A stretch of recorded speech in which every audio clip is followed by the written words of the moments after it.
자, 세 번째가 이제 relationship, 관계라는 부분인데요. 관계 너무 중요하죠. 사회적 동물이다 보니까. 예, 정확합니다. 사회적 동물이다 보니까요. 나이가 드신 분들이 입버릇처럼 하시는 이야기가 있습니다. 외롭다는 말을 많이 했어요. 저희 어머니께서 언제 94세 만으로 그러신데요. 한 90 초반부터 항상 저희 외삼촌들 다 돌아가시고 동서들 다 세상 떠나고 친구들 세상 떠나고 그러다 보니까 항상 외롭다는 말을 이제 가끔씩 하시는데요. 여러분들은 안 그렇죠. 왜냐하면 여러분들 나이 때는 관계가 계속 확장되는 때입니다. 그래서 카톡에서 가끔 정리도 하고 뭐 이렇게 되는 거이지만요. 인생 후반에 가면은 관계망이 확 축소가 됩니다. 저절로 정리가 되는 예, 저절로 다 축소가 됩니다. 그래서 이런 관계망을 어떻게 새로 설정을 하고 관계망을 또 어떻게 또 풍성하게 유지해 나갈 건가 하는 이게 이제 되게 중요한데요. 도쿄대 노화연구소에서 재밌는 연구를 했는데요. 65세 이상 되는 5만 명을 추적 관찰했어요. 세 그룹으로 나누었습니다. A그룹 같은 경우에는 이제 운동도 사회활동도 하지 않고 그냥 있는 사람. 그 다음에 B그룹은 홀로 그냥 운동하는 겁니다. 나는 사회적 관계면 친구들은 별로 없지만 내 혼자 피트니스 가서 열심히 운동하는 사람이고요. C라는 그룹의 사람은 운동은 잘 안 하는데 어디 빨빨거리고 잘 돌아다니는 사람이에요. 관계망이 좋은 사람입니다. A, B, C 중에서 어느 그룹이 제일 건강하겠습니까? 일단 A가 제일 예, 약할 것 같긴 해요. 네. 도쿄대 노화연구소의 결론은 C그룹. 예, 사회적 관계가 좋은 사람이 건강하다는 것입니다. 그래서 여러분들이 관계망이 좋으면은 훨씬 몸도 건강해질 수 있다는 것이고요. 독일의 대문호 괴테는 저런 이야기를 했는데요. 천국에 혼자 살게 하는 것보다 더 큰 형벌은 없다. 여러분들이 노후에 아무리 내가 돈이라든지 이런 걸 잘 준비해 놨다 하더라도 내 혼자 있다든지 가정에서의 나의 삶이 불행하다든지 하면은 맞아. 그게 큰 형벌이라는 것입니다.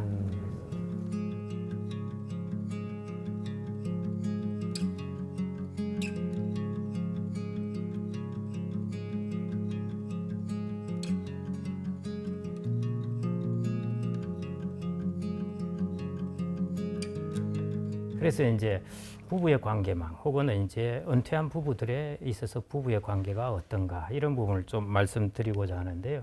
저는 이제 이렇게 보고 있습니다. 모든 관계망의 베이스 캠프는 부부의 관계망입니다. 저게 가장 탄탄한 베이스 캠프고요. 저게 잘 돼야 다른 여러분들이 암벽도 오를 수도 있고 에베레스트 산을 정복할 수도 있습니다. 그래서 부부의 관계라는 것은 노후 생활의 이제 베이스 캠프와 같아. 그래서 이제 그 부분을 살펴보겠습니다. 자, 은퇴 부부의 위기. 여러분들 은퇴 부부는 어떤 위기에 빠질까요? 왜 위기에 빠질까요? 이제 자녀들이 독립을 해가지고 자녀로 연결되어 있던 그 유대감이 내가 자식 때문에 산다 하는 게 이제 없어진 거죠. 예. 그래서 황혼이혼 하시고. 자식 관계망만 떨어졌는데 이혼을 하시나요? 아니 황혼이혼이 요새 또 예. 하시는 아니, 우리 앞부분은 어르신들이 정확히 맞으십니다. 많으시더라고요. 예. 그러면 예, 정확히 그거 아닐까요? 맞으십니다. 그 이제 일한다고 많이 떨어져 지냈는데 예. 그렇게 오래 지냈는데 계속 붙어 있지 않니? 너무 또 숨막혀. 서로 이 둘을 결합해 보십시오. 자, 지금까지 자녀와 그다음에 아내가 주로 삶을 살아가고 있고 남편은 밖에서 삶을 살아가고 있다가 자녀가 떠났습니다. 그런데 아내 혼자 있죠. 네. 그게 방금 말씀하신 거예요. 그런데 말씀하신 것은 여기로 남편이 뛰어드는 들어와요. 것이죠. 여기서 전혀 다른 이제 환경을 맞게 되는 것입니다. 그게 이제 은퇴 부부의 위기라는 것이고요. 그래서 이제 황혼이혼 이런 것들을 여기에서 우리가 어떻게 이 부분의 환경의 변화에 잘 적응하느냐 하는 것들이 이제 결정하게 되는 것이죠. 그래서 일본에 이제 바쇼라는 사람이 지은 유명한 하이쿠가 있는데요. 개구리 한 마리 오래된 연못에 뛰어드네 퐁당. 자, 이게 어떤 게 연상되십니까? 오래된 연못, 잔잔한 곳에 개구리 한 마리가 퐁당 뛰어든 것입니다. 아까 여기 말한 거 아니에요? 예, 연못에 파장이 촥 네. 일어나게. 그게 은퇴 부부의 상황인 것입니다. 남편이 집으로 들어간 거 아니야? 그렇죠. 맞아. 개구리가 된 죄송합니다만 뛰어들어와. 예, 저 정도의 개구리가 큰 된 것이죠. 파장이라는 거지. 예, 그렇죠. 그게 이제 파장이 쫙 일어나는 것입니다. 그래서 저는 이제 여기에 대해서 그런 이야기를 하는데요. 제가 이게 칼럼을 쓴 그 중에 그래도 상당히 반응이 좋았던 것이 은퇴 부부가 가져야 할 3공입니다. 30. 예, 3공인데요. 공. 첫 번째 공이 이제 공간입니다. 두 번째가 이제 공감, 이 함께 공자죠. 네. 그런 뜻이고 세 번째가 공분, 이거는 나눌 공자입니다. 이렇게 세 가지의 이제 저는 공을 가져야 한다 이렇게 보는데요.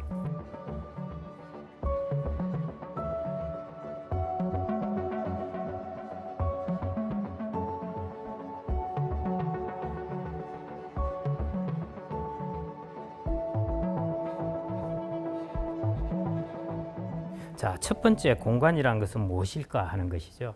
여러분들 지금 앉아 계신 것을 딱 붙여놓지 않고 떨어뜨려 놓지 않습니까? 네. 이 정도 공간이 있어야 편한 것입니다. 이제 세 명 다닥다닥 다 붙어 있으면 불편해요, 뭔가. 네. 예. 그게 공간이 뭔가 사람들 사이에 공간이 필요한 것이죠. 사람들이 두 명 서 있다가요, 가까이 다가가면 놀래서 멈칫 물러납니다. 공간이 필요하다는 것이죠. 우리 선조들도 보면은 저런 건물에서 보시듯이요, 큰 집 같은 경우는 중간중간 저렇게 작은 중문을 만들어 놨습니다. 그러면서 공간들을 다 분리해 놨어요. 그래서 여자들이 지내는 공간 이런 식으로 분리해 놓은 것입니다. 우리가 삶에 있어서도 이제 저런 공간이 필요한 것이죠. 그러면은 어떤 공간이 필요한 것이냐? 첫 번째 물리적 공간입니다. 이게 뭐냐면 우리나라는 1층, 2층, 3층으로 되어 있는 게 아니잖아요. 2층, 3층 되어 있으면은 여차하면은 나는 2층에서 자고 당신은 3층에서 자고 그러는데 우리나라는 평면인 아파트에서 네. 거실에서 다 보게 되잖아요. 자녀가 이제 독립하고 나서 탁 있는데 이제 남편이 퐁당 뛰어든 것이죠. 그러면서 거실에서 맨날 보게 되는 것이죠. 얼마나 불편하고 그렇겠습니까? 이제 부부니까 불편 안 해야 된다? 그거는 아닌 것이죠. 그래서 저런 물리적 공간을 좀 두어야 합니다. 물리적 공간을 주어야 한다는 것은 무슨 뜻이냐면은 좀 나가 있어야 된다는 것이죠. 맨날 집에만 붙어 있지 말고 공간을 다른 곳에 가 있어야 된다는 것입니다. 할 것도 없는데 나가 있어요. 그러더라도 나가 있어야 됩니다. 아 진짜 공감되는 게 저도 동생이랑 매일 싸웠는데 동생이 기숙사 들어간 후로 사이가 좋아졌죠. 네 매일 싸우는 대상이 없어지니까 네, 맞아. 맞습니다. 그래서 저 물리적 공간, 되게 특히 이제 필요하고요. 그 다음에 이제 역할의 공간입니다. 역할의 공간은 아내가 하는 역할이 있습니다. 그런데 남성이 가끔씩 와서 그 역할을 내가 효율적으로 해주겠다고 침범하는 경우가 있어요. 제가 이제 한 10년 전에 들었던 것 중에 하나가 뭐냐 하면은 당신 가계부 가져와봐. 내가 엑셀로 다 정리해 줄게. 아. 요즘이야 다 정리되지만 옛날에는 없었잖아요. 그래서 나의 사무 능력을 발휘해서 일목요연하게 정리해 주겠다. 가져오고 싶겠습니까? 그 자꾸 가져오라 그러면은 그 이제 역할의 공간을 침범을 하는 것입니다. 그리고 뭐 집안 정리 잘하니까 내가 다 정리해 주겠다. 그럼 다 다른 것들이 드러나는 것이죠. 역할을 침범하지 말아야 할 공간이 있는 것입니다. 그래서 그게 이제 물리적 공간, 역할의 공간, 그 다음에 이제 시간의 공간도 필요한 것이죠. 이제 부부들 간의 시간을 어떻게 생각을 하고 있냐 봤더니 여성들에게 물어보니까 남편과 보내는 시간을 더 줄이고 싶다고 나와 있습니다. 남성들에게 물어보니까 뭐라고 답을 했겠습니까? 늘리고 싶다. 예, 늘리고 싶다. 있는 시간을 더 늘리고 싶다는 거죠. 이게 동상이몽인 거예요. 왜 그런 차이가 발생하죠? 여성들 같은 경우에 자기의 커뮤니티가 다 있습니다. 있고 젊은 세대는 다르지만요. 이 이제 베이비붐 세대들은 부부가 있다면은 여성들은 여전히 남편 뭔가를 밥을 해줘야 되고 자기 스스로 뭘 잘 못하잖아요. 그 불편한 것이죠. 그런데 남자는 그게 편하니까. 그러니까 자꾸 이제 자기 아내에게 자꾸 붙는 것입니다. 그래서 이런 부분이 동상이몽입니다. 이게 잘 이제 이해를 하셔야 되고요. 그래서 시간의 공간이 절대적으로 필요한 것입니다. 서로 뭐 취미 생활을 같이 하는 건 괜찮지만은 자기의 역할을 하러 자기의 시간을 가지고 이제 떠나야 되는 것이고요. 그래서 뭐 우스갯소리 중에 아내가 어디 나갈 때 뭐 어디 나가냐고 묻지 말고 몇 시에 돌아오느냐고 또 묻지 말고 뭐 이런 것들이 각각의 역할과 시간에 있어서 서로의 공간을 두어라는 것입니다.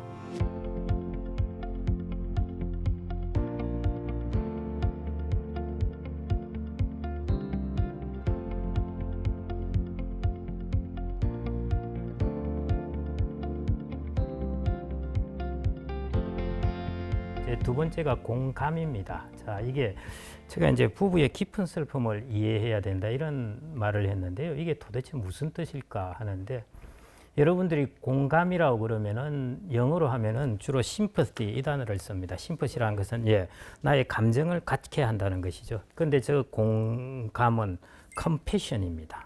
연민 이렇게 번역되기도 한데요. 패션을 같이 한다는 것이죠. 패션은 여러분들 무슨 뜻입니까? 열정이죠. 여기서는 열정이라는 뜻이 아닙니다. 여기서는 깊은 슬픔을 패션이라고 그럽니다. 그래서 패션의 뜻이 열정도 있지만은 고난, 깊은 슬픔 이런 뜻도 있습니다. 그래서 컴패션은 깊은 슬픔을 같이 하니까 연민이라고 번역을 하는데요. 가끔 공감이라고도 번역합니다. 도대체 어떤 깊은 슬픔이길래 하는 것이거든요. 이 영화 혹시 보셨어요? 송강호가 나온 우아한 세계. 깡패 조폭 맞습니다. 맞죠? 예, 네. 맞습니다. 말씀하셨듯이 송강호는 이제 조폭인데 소위 말해 직업적 조폭입니다. 자기 아들은 캐나다에 가 있는데 딸은 돈이 모자라서 엄마하고 한국에 있는데요. 그래서 이제 조폭 일을 해서 학비도 보내주고 하는데 자기 아내는 심심하면은 이 깡패 새끼야 그렇게 하고요. 그다음에 자기 딸의 일기장을 어느 날 봤더니 우리 아빠는 왜 다른 조폭처럼 칼에 맞아 죽지도 않아? 이런 이야기를 써놓은 겁니다. 그러고 나서 이제 송강호가 하여튼 죽을 고비를 넘기면서 조폭에서 출세를 하잖아요. 그러면서 자기 아내하고 또 다 캐나다로 보냅니다. 그리고 자기는 조폭 생활 하느라 고혈압에다 당뇨에다가 가진 성인병을 이제 가지면서 마지막 장면에서 비디오 테이프가 배달됐는데 틀어보니까 캐나다에서 행복한 생활이 펼쳐지는 것이죠. 그걸 보면서 송강호가 처음에는 흐뭇해서 막 먹다가 어느 순간 막 딱 먹는 것을 멈추고 울다가 라면상을 걷어차버리죠. 저 영화에서 우아한 세계는 누구의 세계일까요? 그 부인과 딸의 그렇죠. 세계. 정확합니다. 그 우아한 세계를 바치고 있었던 사람은 누구겠습니까? 우리 네. 송강호 배우님요. 온갖 조폭 일을 하는 송강호인 네. 것입니다. 그래서 저게 일종의 남성의 깊은 슬픔의 세계입니다. 남성은 이제 자기의 저 우아한 세계를 바치기 위해서 자기가 이런저런 희생을 하면서 가지고 있는 깊은 슬픔을 이야기하는 것이죠. 그런데 여성은 저걸 이해를 하는 사람도 있지만 하지 못하는 사람도 있습니다. 어떤 생각을 하느냐, 여성은 남성 같은 경우에 심심하면 출장도 가고 워크숍도 간다 그러고 골프도 치러 나가고 밖에 나가서 열심히 즐겁게 사는데 그 뭔 스트레스가 쌓이느냐 이런 생각을 하는 사람이 있죠.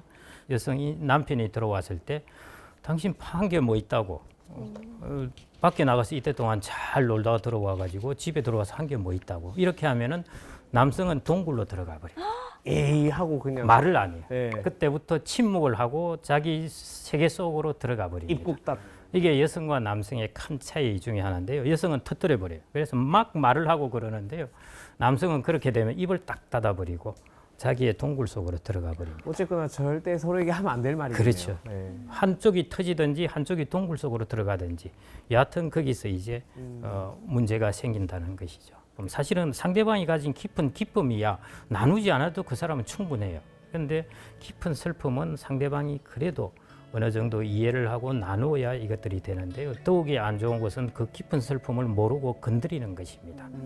그게 이제 절대적으로 하지 말아야 되는 것입니다. 하버드대 심리학자가 쓴 책 중에 단어로 보면 이런 단어입니다. 마인드리스와 마인드풀입니다. 마인드리스는 아무 생각 없이 그냥 상대방을 대하는 것이고요. 마인드풀은 상대방의 입장에서 이해를 해보고 하는 것이죠. 그러면은 저 친구가 1시간이 늦게 왔다. 마인드리스인 사람은 벌컥 화를 내요. 그다음에 마인드풀인 사람은 오면은 너 오다가 무슨 일이 있었지 대체 뭐 큰 사고 날 뻔했느냐 이렇게 물어본다는 것이죠. 그렇게 되면은 충돌도 사라지고 물어보는 사람도 스트레스가 없다는 것이죠. 마찬가지 우리가 은퇴 부부에 있어서도 마인드리스가 되면은 저런 걸 건드리게 돼요. 그런데 마인드풀이 돼야 된다는 것이죠. 그게 이제 컴패션, 깊은 슬픔을 나눌 수 있는 것 혹은 마인드풀인 이런 자세를 이제 가져야 한다는 것입니다.